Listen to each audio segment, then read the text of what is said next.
James Allison asserts he's identified a key problem in Melbourne, and Mercedes is scrambling to rectify it for the next races. Can Mercedes stave off more disappointment and mount a serious challenge against their rivals, or are they doomed to slide even further down the standings?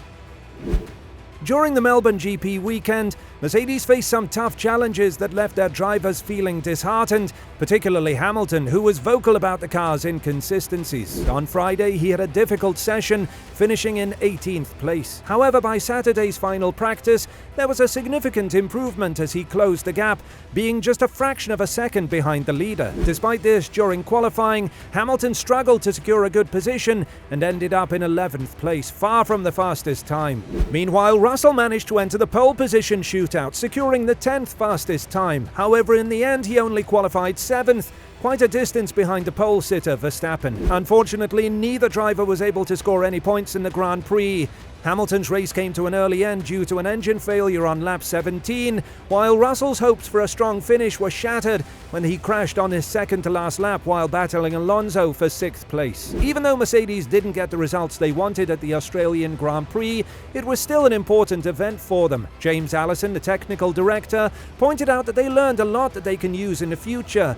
In the meeting after the race, Allison talked about how they didn't change much about the car's setup between the last practice session and qualifying. Usually they would tweak things like how much fuel is in the car and how the engine performs, but they didn't think big changes were necessary because the car seemed to be doing well during the practice session. Over several race weekends, Mercedes has noticed a pattern. They start feeling good about how their car is performing, but that confidence doesn't hold up during qualifying and the actual race. They've figured out that they're not as competitive when the track gets hotter, causing the tires to heat up more. Their strongest showings consistently happen when the weather is cooler. This discovery gives Mercedes important clues on how they can do better in the future. Even though they didn't change much about the car setup between the last practice and qualifying in Melbourne, this analysis points out areas where they can make improvements as they keep going in Formula One. If we were trying to draw that pattern together, then probably the strongest correlation that we can make at the moment is that our competitiveness drops when the track is warm, when the day is at its warmest, and therefore the tyre temperatures rise with those of the track. The times when we have been at our best have been all in the sessions which are the coolest, and so that gives us clues about what we need to do as we move forward from here. But we are starting to see a pattern emerge that most weekends we have a period in the weekend where we are feeling good about the car, confident about the car, but then in the paying sessions, in qualifying and the race, that slips through our fingers, said Allison. But what can Mercedes do? What is the solution? Looking ahead, the plan is to use the gathered information to make the W15 car perform better in different conditions. But Allison says it won't happen right away or be easy.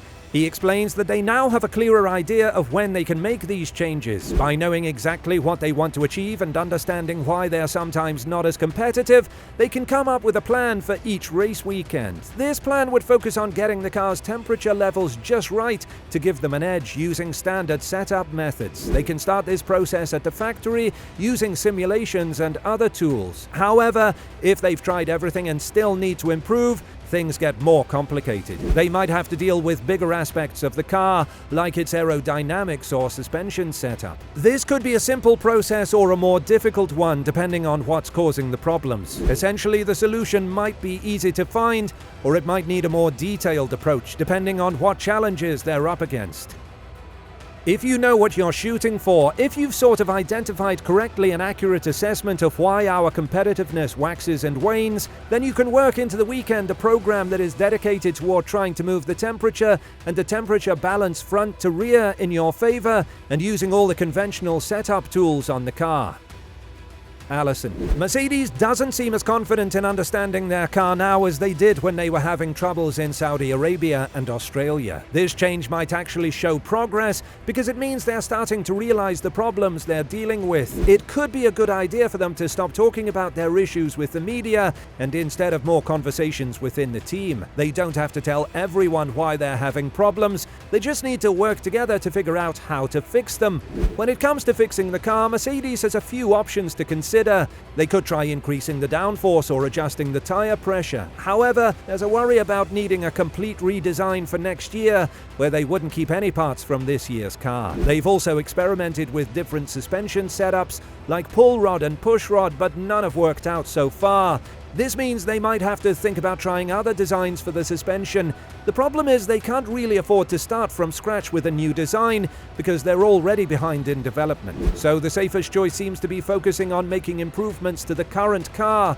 However, there's a concern that even the car they'll have next year might run into similar issues. James Allison has been hailed as the brains behind one of the best Mercedes cars ever made. When he came back to Mercedes last year, it was a big deal for both the team and its fans. But there are people who criticize Allison, saying he doesn't really get it. Some say he wasn't the main force behind the success, pointing out that he wasn't as influential as key figures from Renault or Ferrari. They suggest that he only got credit because of his colleagues like Byrne and Costa. While Allison did good work at Lotus, it's worth noting that Lotus wasn't a top team when he was there. Also, during his time at Mercedes, having a strong engine helped a lot, although that advantage doesn't seem as strong now. Allison was also involved in designing the Ferrari car that had problems with how it handled, which led to Fernando Alonso leaving the team.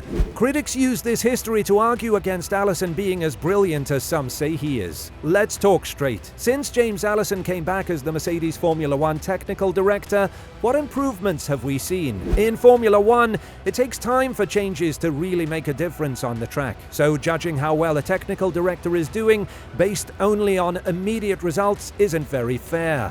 It wasn't realistic to expect Allison to completely turn Mercedes into a team that could compete for championships in just 1 year. Instead of chasing quick wins, the job of a technical director is about figuring out what the team isn't doing well and making the right changes to fix those problems. James Allison previously mentioned that since he returned to Mercedes, his main achievement has been bringing together a team that was previously divided.